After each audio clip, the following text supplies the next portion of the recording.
Australia, as the world knows her. Land of sport and sunshine. A surfer's paradise, where the warm blue oceans roll in towards the finest beaches in the world. Australia of the great modern cities, where over half of Australians now live.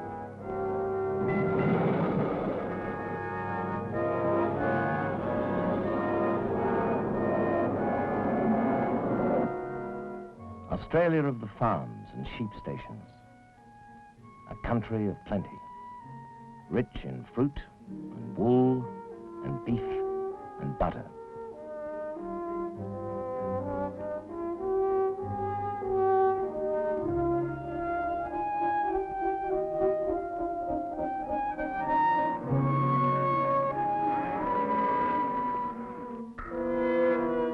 But Australia, so rich in sunshine, is the driest of all continents. Man clings to the coasts. The center cannot support him. The center, like the floor of a great ocean that the sun has boiled dry. Empty, immense, mocking. The never-never, beckoning on to nowhere. And yet this is Australia too. The snowy mountains in the southeast. An incongruity, an Australian paradox. White in a red country. Cold in a hot country. Wet in a dry country.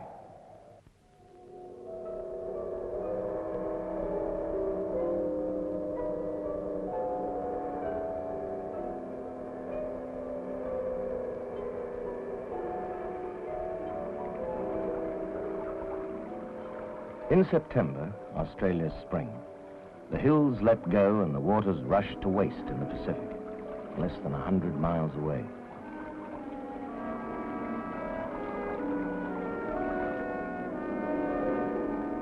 A binge of meltwater. 1,000 streams and 4 rivers on a gay, squandering spree. And Australia pays.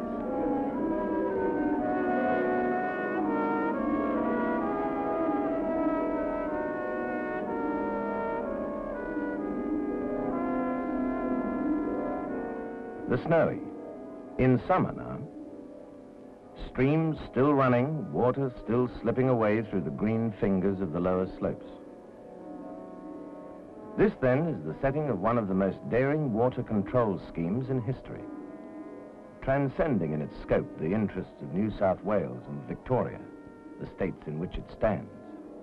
In its stature, it is a world project. 400 million pounds.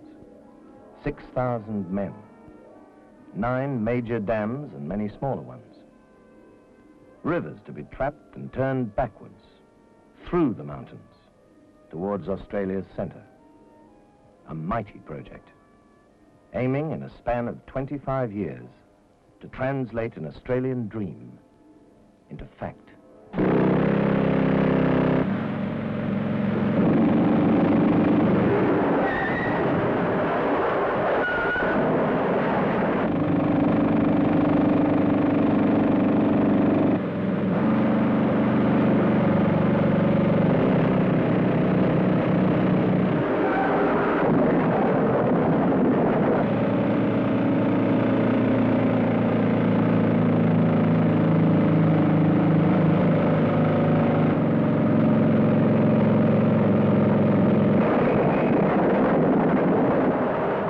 6,000 men of many nations, the experts and the hard yakka men, carving deep into the big hills, breaking world drilling records. 1,000 feet under the mountain and 10,000 miles from home. The new Australians, who came to a young country for a better life and who wanted to work for it. Here they found their work. And the Snowy Project, when they've built it, will be their monument.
Men of many nations, speaking many languages.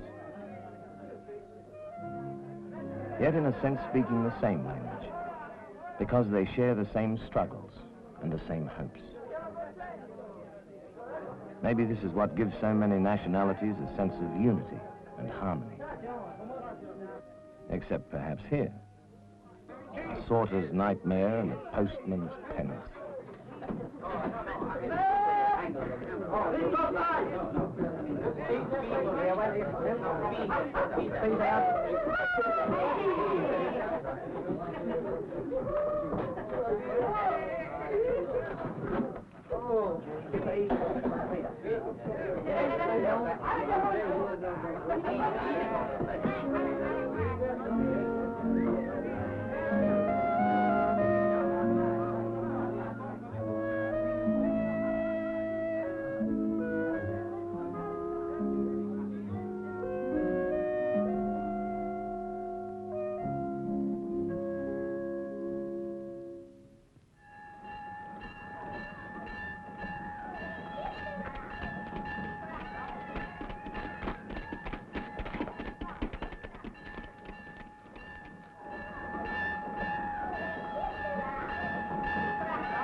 "25 years, enough to span 2 generations.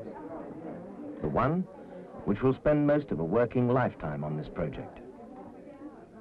The other, which will be raised in these mountain townships, born to the project, not remembering a time before it started, growing as it grows."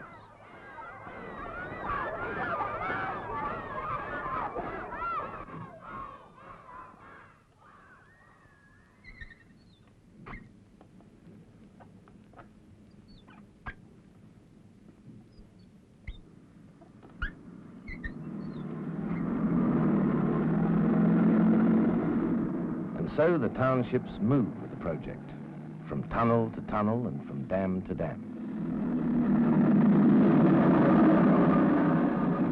The gypsies of industry, who leave behind them something more than blackened campfires.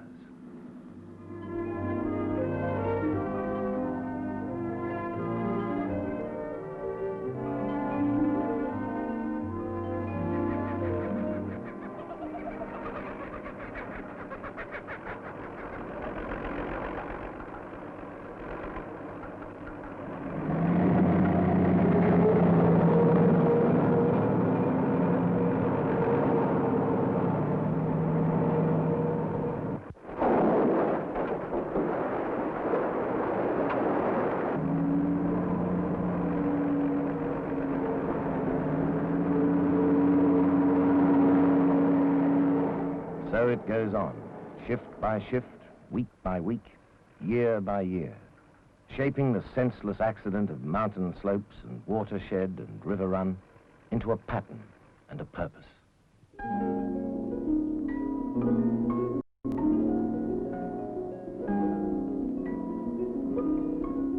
The Yucambine, only one of a chain of lakes which the project will create. A mountain stream made into a lake 9 times the size of Sydney Harbour. There is no word for what they do. A geographer means one who studies geography. These men are making it. And slowly, as the scene changes, so does the scenery. The new lakes are stocked with fish. People come to relax and enjoy themselves.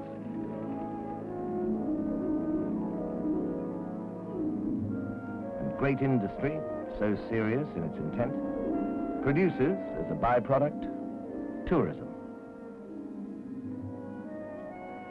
Australians will travel far to see water, and water is no less beautiful to them because it is purposeful. I'd like to come over this way. Well, this is what we call the Chimmet Pond Dam. The dam itself forming a storage of 4 streams, actually the Chimmet. Now they have won on the hilltops and will send their water captive to the plain. But on the way, let it work. Let it be dropped down, thousands of feet through turbine after turbine.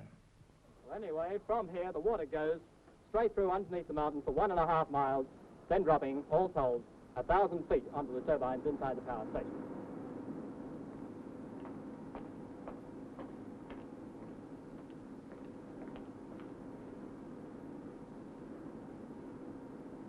As in fairy tales, the giant sleeps deep inside the mountain, awaiting the magic summons.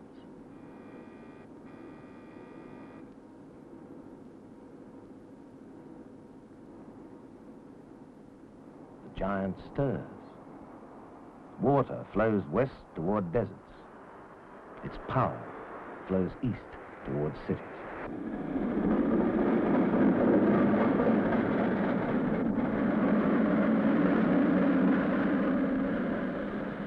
More than Darling Road. Brighton. Second car, East Brighton. East more than Darling Road. Stand clear, please, the first car.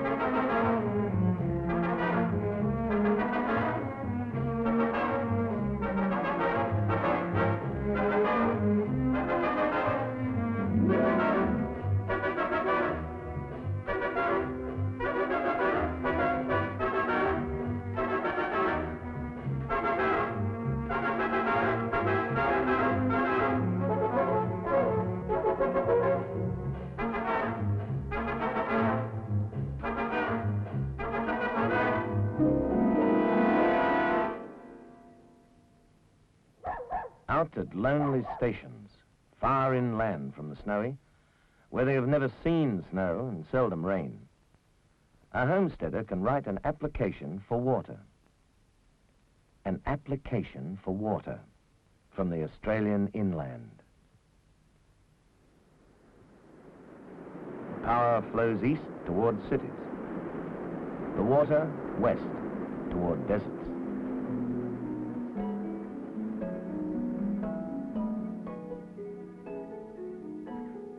The snowy scheme is only a beginning. Australia is vast, and her pitiless centre would soak up 1,000 snowy rivers. But it is a milestone on a journey.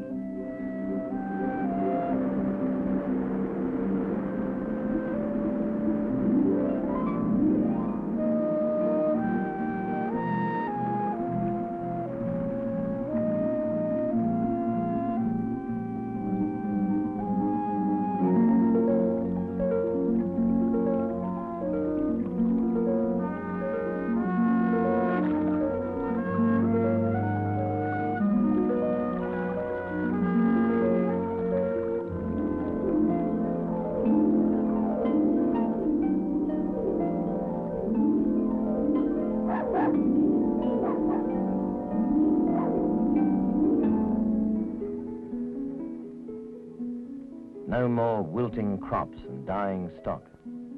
No more staring at bare skies for rains that don't come.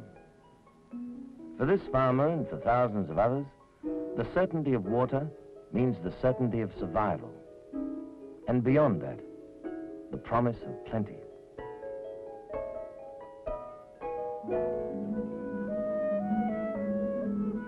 Rice, which not only needs water, but must stand drenched in it. Rice, of all crops, in the bone-dried bush. For where you have both sun and water, you can grow anything, even cities.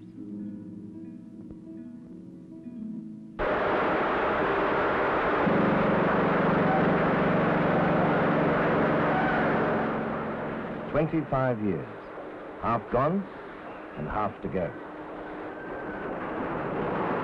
Still the drills probe and prod, boring the bone of the mountain, cutting caverns for power stations, punching miles of tunnels to turn rivers backwards.